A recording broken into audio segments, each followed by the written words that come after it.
The Chronicles of Prydain by Lloyd Alexander. Book 5, The High King. Chapter 13, Darkness. In the days that followed, the companions strove to overtake the Cauldron-born and again fling themselves across the path of the retreating warriors. But their progress was agonizingly slow. Taran knew Call had spoken truly when he had called the hills of Bran Galed both friend and foe. The rocky troughs and narrow defiles, the sudden drops where the ground fell away sharply into frozen gorges, offered the companions their only hope of delaying the deathless host moving onward like a river of iron. But at the same time, from the high crags of the west, gusts of snow-laden wind battered the struggling band with icy hammers. The winding trails were slippery and treacherous. The ravines held deep pits filled with snow where horse and rider might founder beyond rescue. In the hills, Taran's most trusted guide was Lasar. Sure-footed, long used to mountain ways, the Comet youth was now shepherd to a different, grimmer flock. Once more, Lasar's keen senses kept the companions from icy traps of snow-hidden crevices, and he discovered pathways no other eye could see. But the progress of the ragged band was none the less slow, and all suffered cruelly from the cold, and men and animals alike. Only the great cat, Lion, showed no concern for the bitter blasts that drove frosty needles against the faces of the companions. "She seems to be enjoying herself," Fluider sighed, huddled in his cloak. He had been obliged to dismount, for Lion had suddenly taken it into her head to sharpen her huge claws against a tree trunk. "And so should I," he added, "if I had her coat." Gurgi ruefully agreed. Since entering the hills, the poor creature had grown more and more to resemble a drift of hairy snow. The cold had even stopped Glue's endless whining. The former giant pulled his hood over his face, and little could be seen of him but the frost-bitten end of his flabby nose. Eilonwy, too, was unwontedly silent. Her heart, Taran knew, was as heavy as his own. Yet Taran forced himself, as far as he was able, to put grief aside. His dogged pursuit had at last brought his warriors within striking distance of the Cauldron-born, and now he thought only of the means to slow their march to Anuvin. As at the Red Fallows, the companions labored to build barriers of tree limbs and set them across a narrow gorge, toiling until the sweat drenched their garments and froze in the bitter wind. This time the livid warriors overran them, mutely hacking away the branches with their swords. In despair, the men of the Comets clashed hand to hand with the oncoming foe, but the Cauldron-born slashed mercilessly through their ranks. Taran and the Comet men fought to block the way with heavy boulders, but even with the help of Heavyid's mighty arms, this labor was beyond their strength, and the toll of the slain only rose higher. The days were a white nightmare of snow and wind. The nights were frozen with hopelessness, and like exhausted animals, the companions found respite among rocky overhangs and the scant shelter of the mountain passes. Yet concealment served little purpose. The presence of the Comet warriors was known, and their movements quickly sighted by the enemy captains. At first, the Cauldron-born had chosen to disregard the ragged band. Now, the deathless marchers not only quickened their pace, they swung closer to Taran's riders as though eager to join battle. This puzzled Fluider, who rode beside Taran at the head of the column. Taran frowned and shook his head grimly. "I understand it all too well," he said. "Their power had waned when they were farther from Anuvin. Closer, it returns to them, and as we grow weaker, they grow stronger. Unless we halt them one time for all, our efforts will do no more than sap our own strength.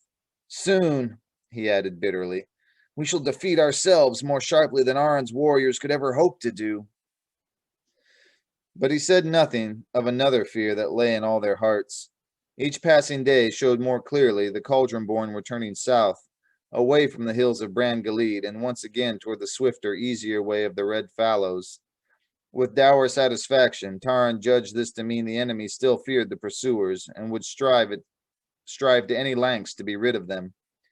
Snow fell that night, and the companions halted, blinded by the whirling flakes and by their own weariness. Before dawn, the Cauldron-born attacked their camp. At first, Taran believed only one company of the mute warriors had overrun his outposts. As the Comet warriors sprang to arms amid the terrified shrieking of horses and the clang of blades, he quickly realized the entire enemy column was slashing across his lines. He spurred Melendless into the fray. Fluider, with glue clinging to his waist, was astride Lion, who sped in great bounds to join the embattled defenders. Taran had lost sight of Eilonwy and Gurgi among the rush of warriors. Like a ruthless sword, the Cauldron-born had split the Comet horsemen's ranks and were streaming through unhindered, crushing all who stood against them. All day the uneven battle raged, while the men of the Comet struggled vainly to rally their forces. By dusk, the path of the Cauldron-born was a bloody wake of wounded and slain. In one deadly blow, the Cauldron host had broken free of their pursuers to move swiftly and unfalteringly from the hills. Eilonwy and Gurgi were missing. Fearful and dismayed, Taran and Fluider pressed their way through the shattered remnants of the war band, struggling to regain their ranks. Torches had been lit to signal rallying points for the stragglers, who stumbled wounded and bewildered among the bodies of their fallen comrades. Throughout the night, Taran searched frantically, sounding his horn and shouting the names of his lost companions. With Fluider, he had ridden beyond the battleground, hoping for some sign of either one of them. There was none, and the new snowfall, which had begun toward dawn, covered all tracks. By mid-morning, the survivors had gathered. The passage of the Cauldron-born had taken heavy toll on both mounts and men. Of the Comet warriors, 1 out of 3 had fallen beneath the swords of the deathless foe, and of the steeds, more than half. The Luger galloped empty-saddled. Eilonwy and Gurgi were among neither the slain nor the living. Desperate now, Taran made ready to search through the farther hills, but Fluider, his face grave and filled with concern, took Taran's arm and drew him back. Alone? You can't hope to find them, warned the bard. Neither can you spare time nor men for a search party. If we're to stop those foul brutes before they reach the fellows, we shall have to move with all speed. Your Comet friends are ready to march. You and Lassar must lead them, Taran replied. Once Eilonwy and Gurgi are found, we'll join you somehow. Go quickly. We shall meet soon again. The bard shook his head. If that's your command, so be it. But as I have heard it, Taran Wanderer is who called the Comet folk to his banner, and for the sake of Taran Wanderer, they answered. They followed where you led. For none other would they have done as much. What then? Taran cried. Would you have me leave Eilonwy and Gurgi in danger? It is a heavy choice, Fluider said. Alas, none can lighten it for you. Taran did not reply. Fluider's words grieved him all the more because of their truth. Heviat and Lassar had asked no more than to fight at his side. Leneo had given his life at Caerdathiel. There was no Comet warrior who had not lost kinsman or comrade. If he left them to seek Eilonwy, would she herself deem his choice good? The horsemen awaited his orders. Melendless impatiently pawed the ground. If Eilonwy and Gurgi are slain, Taran said in an anguished voice, they are beyond my help. If they live, I must hope and trust they will find their way to us. He swung heavily into the saddle. If they live, he murmured. Without daring a backward glance at the silent, empty hills, he rode toward the warband. By the time the Comet men were on the march again, the Cauldron-born had well outdistanced them and were moving without delay to the foothills of Bran Gilead. Even at their fastest pace, halting only for moments of fitful rest, the Comet riders regained little of the precious time that had been lost. Each day, Taran strained his eyes for a sign of Eilonwy and Gurgi, hoping against hope that the princess would find some means of reaching the warband again. But the two companions had vanished, and Fluider's desperate cheerfulness and assurance that both would appear from one moment to the next rang false and hollow. At mid-morning on the 3rd day of their march, an outrider galloped in with tidings of strange movements in the pine forest at the column's flank. Taran halted his warriors, hastily ordering them to stand ready for combat, then rode with Fluider to see for himself. Through the trees, a little below him, he could make out no more than a vague stirring, as if shadows of branches flickered across the drifts. But in another instant, the bard shouted excitedly, and Taran quickly sounded his horn. From the woods tramped a long procession of short, stocky figures. Garbed in white cloaks and hoods, they were all but invisible against the snow, and not until they had begun to move across a bare stretch of rocky ground could Taran distinguish one marcher from the next. Their stout leather boots, laced and bound with thongs, barely showed below their cloaks, and looked like nothing so much as rapidly moving tree stumps. The shapes that bulked on their shoulders or at their waists were, Taran guessed, weapons or sacks of provisions. Great villain! Cried Fluider. If that's who I think it is! Taran had already dismounted and was racing down the slope, waving at the bard to follow him. At the head of the band, which seemed to number well over 100, trudged a familiar, stumpy figure. Though he too was heavily muffled in white, his crimson hair flamed out beyond the fringe of his hood. In one hand he carried a short, heavy-bladed axe, and in the other a thick staff. He had caught sight of Taran and Fluider and strode to meet them. In another instant, the bard and Taran were clasping his hands, pummeling his burly shoulders, and shouting so many greetings and questions that the new arrival clapped his hands to his head. "Dolly!" Taran cried. "Good old Dolly!" "I heard you clearly the first few times," the dwarf snorted. "If I ever doubted you recognized me, you fully convinced me that you do." He put his hands on his hips and looked up sharply, trying, as always, to appear as gruff as he could. Despite himself, his bright red eyes flashed with pleasure, and his features broke into a grin, which he tried, without success, to change to his usual scowl. "You've led us on a merry chase," Dolly declared, motioning to the warriors to follow Taran up the slope. "We had word you'd gone into the hills, but saw nothing of you until today." "Dolly!" Taran exclaimed, still amazed at the unexpected sight of this long-absent companion. "What good luck brings you to us?" "Good luck," grumbled Dolly. "You call tramping day and night and snow and wind good luck? All of us fair folk are abroad, one place or another. Orders the King Idleleg. Mine were to find you and put myself at your service. No offense, but I could guess that if anybody in Prydain needed help, it would turn out to be you. So, here we are." "Gweisel has done his work well," Taran said. "We knew he was journeying to your realm, but we feared King Idleleg might not heed him." "I can't say he was overjoyed," Dolly answered. "In fact, he nearly burst. I was there when our gloomy friend brought word of your plight, and I thought my ears would split with Idleleg's bellowing. Great gawks, lumbering oafs, giant clodpoles, all his usual opinions about humans. But he agreed willingly enough, despite his bluster. He's really fond of you, no matter what he says. Above all, he remembered how you saved the fair folk from being turned into frogs, moles, and, whatever. It's the greatest service any mortal ever did for us, and Idleleg means to repay the debt. Yes, the fair folk are on the march," Dolly continued. "Alas, we came too late to Caer Dathiel, but King Smite has cause to thank us.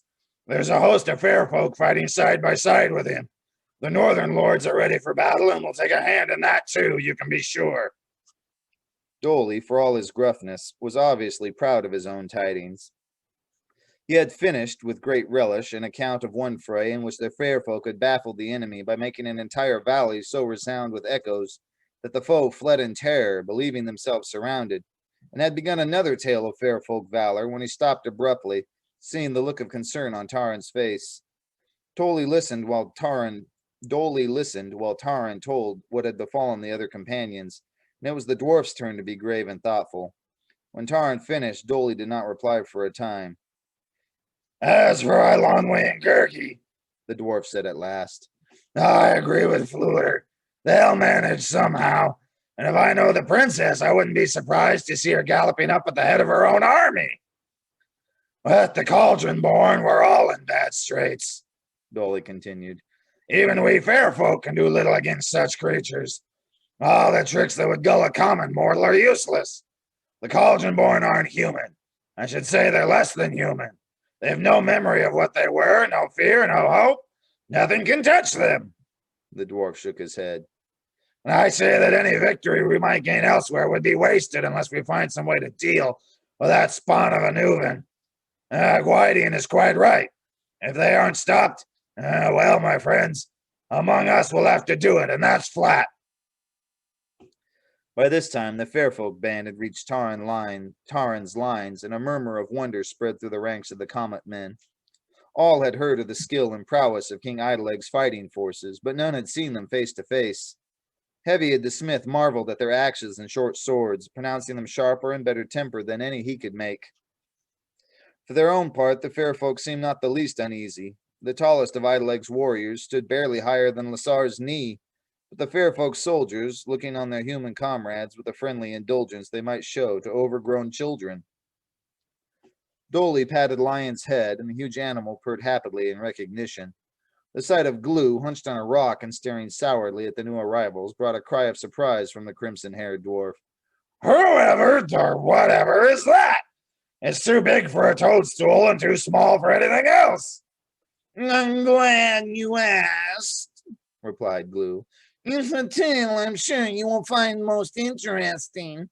I was once a giant, and my present unhappy state comes no more and no less from a complete lack of concern from those, He looked dourly at Taran and the bard, who might have been expected to show at least a small amount of consideration. My kingdom, yes, I would appreciate it if you would address me as King Glue, was the finest cavern with the finest bats on the Isle of Mona. A cavern so vast. Fluider clapped his hands to his ears. Leave off, giant! Enough! We've no time for your prattle about caverns and bats. We know you've been ill-used. You've told us so yourself. Believe me, a flam is patient. But if I could find a cavern, I'd plop you into it and leave you there. Dolly's face had turned deeply thoughtful. Caverns, the dwarf muttered. He snapped his fingers. Caverns! Hear me well, he said quickly. No more than a day's march from here. Yes, I'm sure it is. There's a fair folk mine. The best gems and precious stones are gone. And Nightlegs had no one working there as long as I can remember. But I think we can get into it. Of course! If we follow the main shaft, it should bring us out almost to the edge of the Red Fallows. You'll catch up with the Cauldron-born in no time at all. With all our warriors together, we'll stop them one way or another. How, I don't know. That doesn't matter for the moment. We'll cross that bridge when we come to it. Dolly grinned broadly. My friends, you're with fair folk now. When we do something is done right, the first half of your worries are over. The second half, he added, might be something else again. For the first time since leaving Cair Dallben, Glue appeared in good spirits. The idea of anything resembling a cavern seemed to cheer him, although the result of his improved temper was a further spate of rambling tales about his own feats as a giant. However, after a hard day and night of marching, when Dolly halted at the sheer face of a high cliff, the former giant began glancing about fearfully. His nose twitched and his eyes blinked in dismay. The entrance to the ancient mine toward which the dwarf beckoned was no more than a fissure in the rock, barely wide enough for the horses, overhung with icicles glistening like sharp teeth. No, stammered Glue. That doesn't compare with my realm on Mona, not half the size. No, you can't expect me to go stumbling around in a shabby den like this. He would have drawn back had not Fluider taken him by the collar and dragged him along. Have done, giant! cried the bard. In you go with the rest of us! But Fluider himself seemed none too eager to lead Lion through the rocky crevice. A flam is valiant, he murmured, but I've never been fond of underground passages and all such. No luck with them. Mark my words, we'll be grubbing like moles before we're through. At the mouth of the cavern, Taran halted. Beyond this point, there was no hope of finding Eilonwe. Once more, he battled the wish of his heart to seek her again before she would be forever lost to him. With all his strength, he fought to wrench these thoughts from his mind. But when at last he ruthlessly forced himself to follow the bard, it was as though he had left all of himself behind. He stumbled blindly into the darkness. At Dolly's orders, the warriors had fashioned torches. These they now lit, and in the flickering light, Taran saw the dwarf had brought them into a shaft that dipped gradually downward.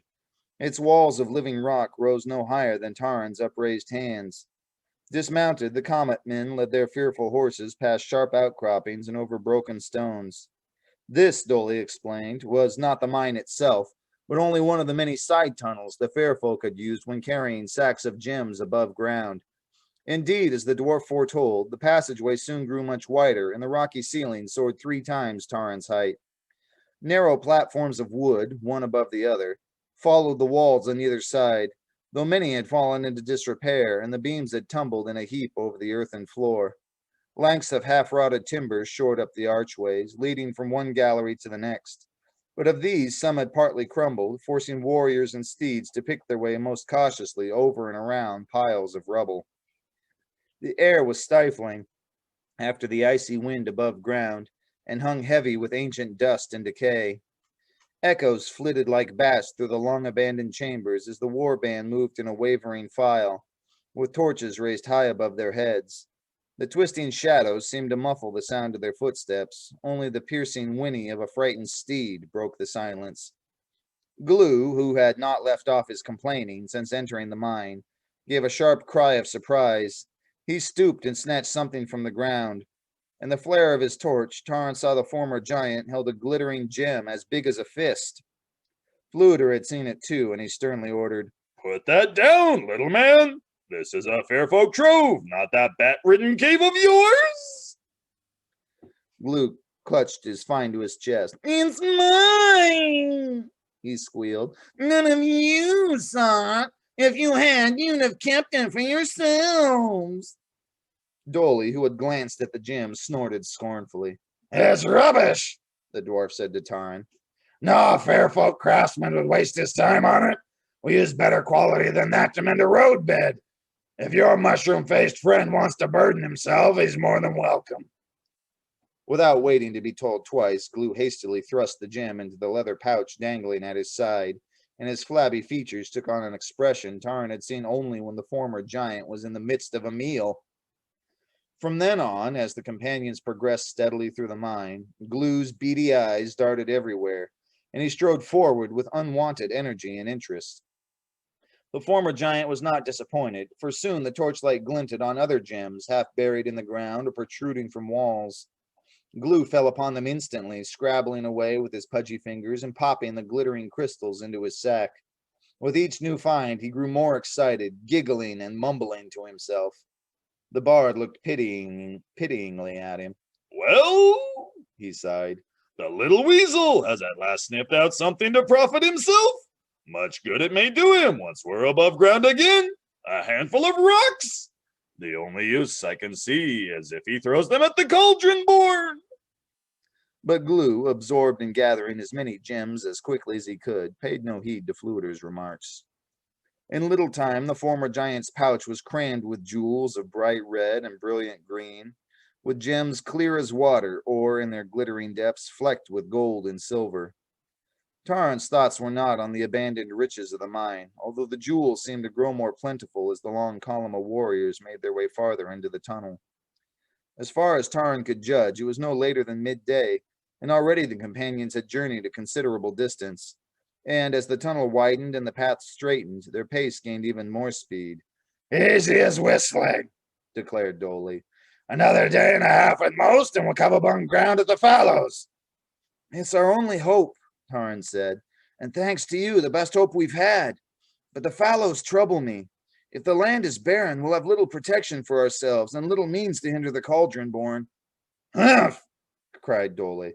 As I told you, you're dealing with fair folk now, my lad.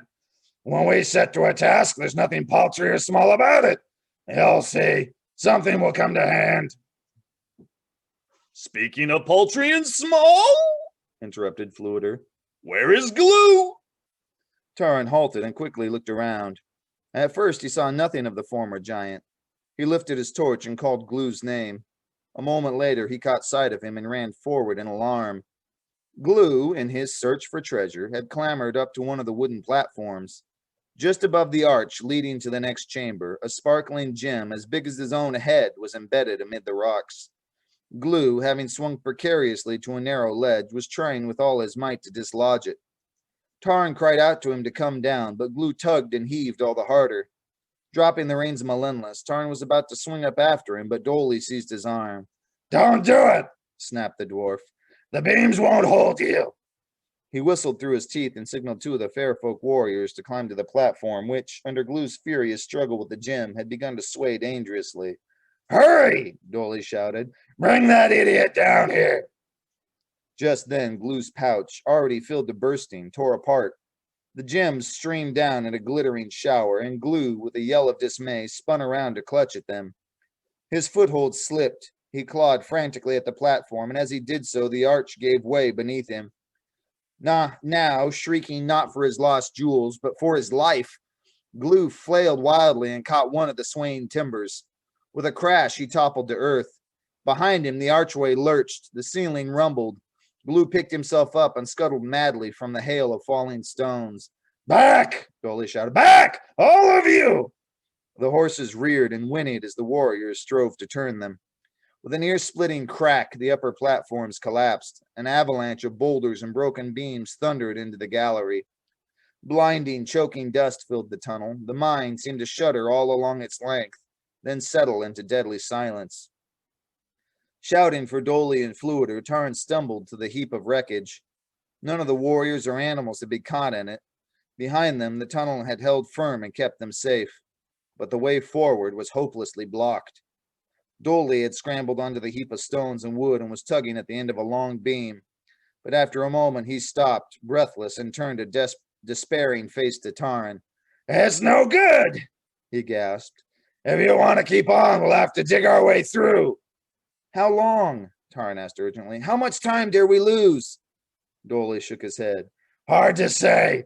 Even with fair folk, it'll be a long task. Days, very likely. Who knows how far the damage has gone? He snorted angrily. You can thank that half-witted, undersized, two-legged toadstool of a giant for it. Taran's heart sank. What then? He asked. Must we retrace our steps? From the expression on Dolly's grimy face, he feared what the dwarf's answer would be. Dolly nodded curtly. We're badly delayed, no matter what. But if you want my advice, I say turn around and go back. Make our way to the fallows above ground as best we can. The whole mine is weakened now. There'll be more cave-ins, or I'll miss my guess. Next time, we may not be so lucky. Lucky? Moaned the bard, who had slumped down on a rock.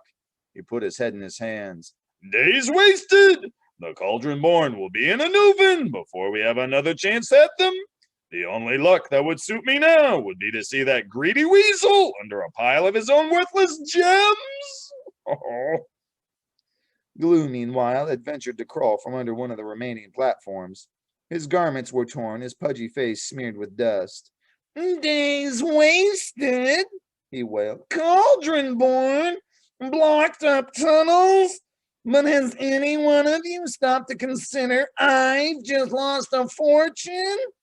My gems are gone, all of them, and you don't give it a second thought. I call that selfish. There's no other word for it.